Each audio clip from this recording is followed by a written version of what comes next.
Selamat pagi murid-muridku di Fear Billionaire Club. Saya lanjutkan video jangan mudah cut loss, jangan cepat cut loss. Oke, pertanyaannya, Pak, kenapa kalau udah turun kita nggak cut loss? Untuk mengurangi kerugian kita. Problemnya, kenapa kamu salah masuk? Nah, saya mau kasih tahu. Pada saat market maker melakukan short selling, turun ke bawah, apalagi candlesticknya panjang sekali, kenapa kamu mesti takut? Pada saat dia melakukan short selling, ada aturan yang mereka harus patuhi yang ditetapkan oleh otoritas, yaitu square. Jadi kalau dia short 1 juta lot, dia harus square di bawah 1 juta lot. Apa yang harus kamu takut? Dan itu biasanya bahkan mereka menyiapkan alokasi dana untuk square 3 kali lipat. Jadi kalau dia nge-short 1 juta lot, dia harus siapkan 3 juta lot di bawah untuk nge-short. Kenapa? Takutnya pada saat dia nge-short dilawan oleh market, akhirnya buyer control the price, harganya melambung tinggi. Akhirnya kalau dia mau tutup atau square, jumlah uang yang dikeluarkan akan lebih banyak, menyebabkan profit dia jadi sedikit. Makanya dia siapkan, biasanya dia udah punya, pada saat posisi di bawah dia udah simpan barang-barang mereka di bawah sebanyak 1 juta lot. Jadi pada saat dia short selling, langsung close, langsung rebound.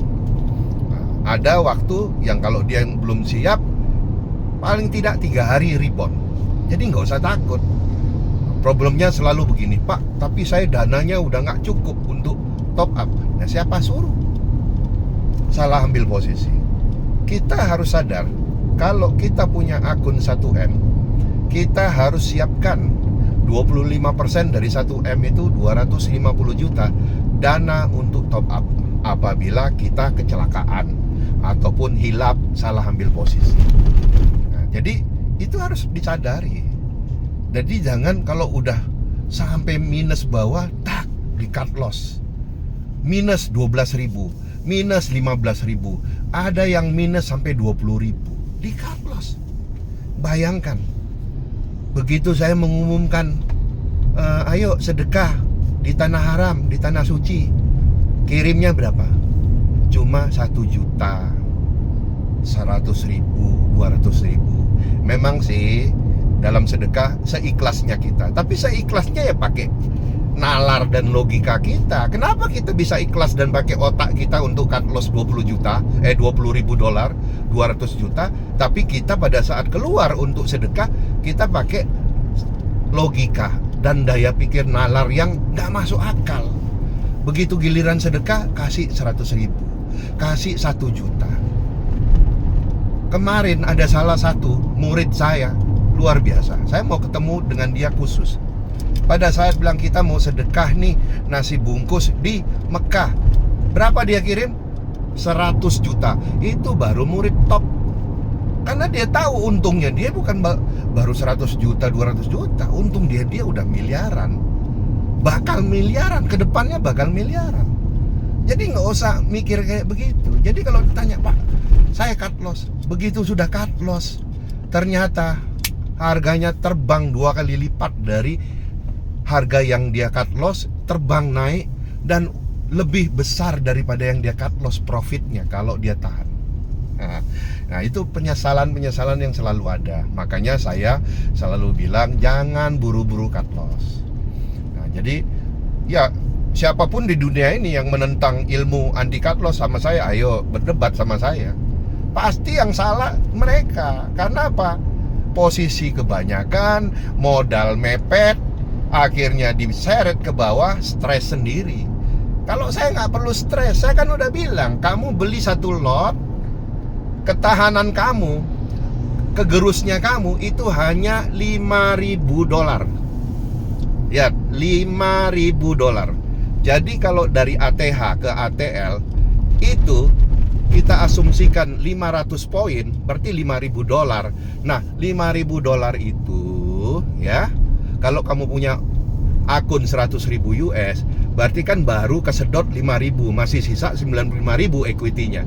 Itu dia mau bolak-balik sampai 100 kali kayak sirkus, nggak bakal call margin. Nah, kalau satu lot pakai 0,10 berarti kan 10 posisi. Nah, sama dengan menggunakan leverage juga. Kalau kita menggunakan leverage 1:100, pada saat kegerusnya bisa sampai 20.000 US.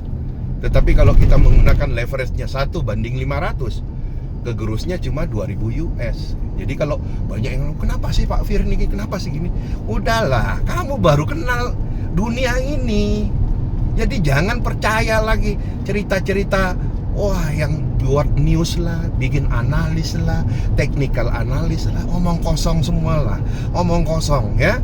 Kalau mereka sudah bisa beli private jet, udah bisa beli private yacht, mega yacht, super yacht, baru kamu percaya. Kalau dia sendiri masih susah, akun juga masih melarat, boleh explore, tapi nggak usah explore tuh memaksakan, oh ini lebih benar dan yang itu salah. Tapi kalau saya bilang itu salah karena saya udah lewatin semua.